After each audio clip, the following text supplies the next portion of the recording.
Maple Street was the kind of neighborhood where everyone knew your name. The houses had front porches with rocking chairs. The trees were tall and old, their branches forming a green canopy over the sidewalks. Kids rode bikes down the street, shouting and laughing. The air smelled like fresh bread from the bakery on the corner. And at the center of it all was a 12-year-old boy named Ethan. Ethan woke up every morning at 6:30 a.m. He made his bed, brushed his teeth, and went downstairs to help his mom with breakfast. "Morning, Ethan," his mom said, smiling as she poured orange juice. "Morning, Mom." After breakfast, Ethan grabbed his backpack and his toolkit, a small canvas bag filled with screwdrivers, pliers, duct tape, and a few other things he'd collected over the years. He slung it over his shoulder and headed out the door. Ethan didn't just go to school. He worked, not because he had to, but because he wanted to. Every weekday morning before school, he stopped by Mr. Thompson's bike shop.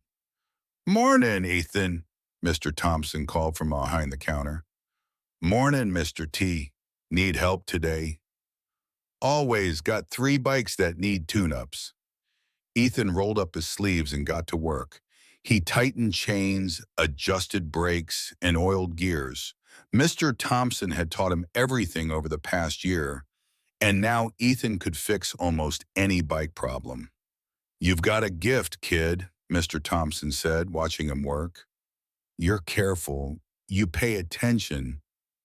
That's rare." Ethan smiled. "Thanks, Mr. T." After school, Ethan stopped by the hardware store. Mrs. Garcia, the owner, waved at him from the register. "Ethan, perfect timing. Can you help me organize the tool aisle?" "Sure thing, Mrs. G." He spent an hour sorting screws, labeling shelves, and answering customers' questions. Mrs. Garcia had taught him about different tools, how they worked, and when to use them. "You're like a little engineer," she said proudly. On Fridays, Ethan delivered fresh bread for the bakery. He rode his bike through the neighborhood, stopping at porches, ringing doorbells, and handing warm loaves to elderly neighbors who couldn't walk to the shop anymore. "Thank you, Ethan," Mrs. Chen said, her eyes crinkling with warmth. "You're such a good boy." "It's no problem, Mrs. Chen. See you next week." Ethan didn't do these things for money. He did them because he liked helping people, because he liked learning, because he felt proud when someone thanked him. And secretly, he had a dream. One day, he wanted to start his own small business, a fix-it service for the neighborhood, a place where people could bring broken things and Ethan would figure out how to repair them. But for now, he was learning, watching, practicing, and everyone on Maple Street trusted him. Then one Saturday morning, something went wrong. Ethan woke up to shouting outside. He ran to the window and saw neighbors gathered in the street talking anxiously. He threw on his clothes and ran outside. "What's going on?" he asked Mr. Thompson. "Power outage," Mr. Thompson said grimly. "Hit the whole street. And it's not just the lights. The water pump station down the road lost power too. Half the street has no running water." Ethan's stomach dropped. He looked around. Elderly neighbors were standing on their porches, confused and worried. Mrs. Chen was holding a bucket, trying to collect rainwater from her gutter. The adults were on their phones, calling the electric company, but no one was answering. "They said it could be hours before anyone gets here," Mrs. Garcia said, frustrated. Ethan's mind raced. Hours?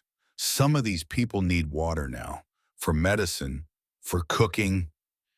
He looked at his friends, 2 boys from his class, Lucas and Mia, who lived nearby. "Lucas, Mia, come with me." They ran to Mr. Thompson's bike shop. Ethan grabbed a hand-cranked generator he'd seen in the back. "What are you doing?" Lucas asked. "We're going to bring power to Mrs. Chen's house," Ethan said. "She needs her oxygen machine." Lucas's eyes widened. "Can we even do that?" We can try.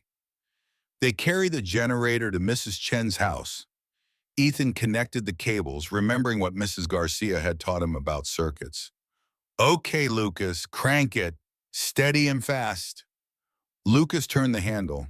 The generator hummed to life. Mrs. Chen's oxygen machine beeped and turned on. She gasped with relief. Oh, thank you, boys. Thank you. But Ethan wasn't done. He ran back to the street and gathered more friends. Kids from the neighborhood, some older, some younger. Listen, Ethan said. The power's out. The water's out. The adults are waiting for help, but we can do something now. He pointed to different kids. Lucas and Mia, go to the fire station and ask for emergency water containers. Tell them it's for Maple Street.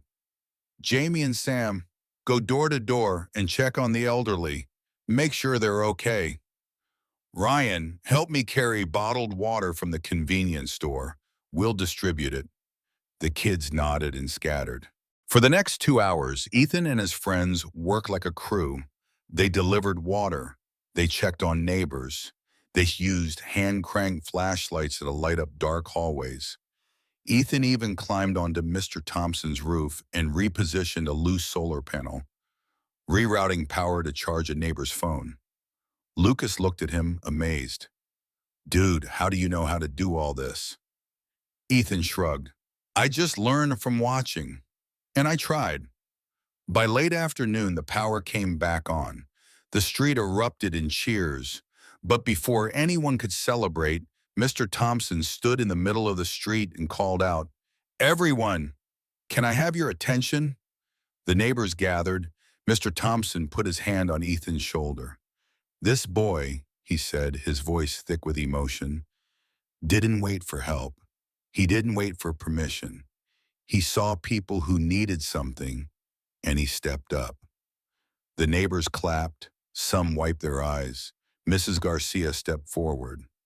Ethan, you've been learning from all of us, but today you taught us something. You reminded us what it means to care. She handed him a small wooden toolbox, brand new with his name engraved on the top.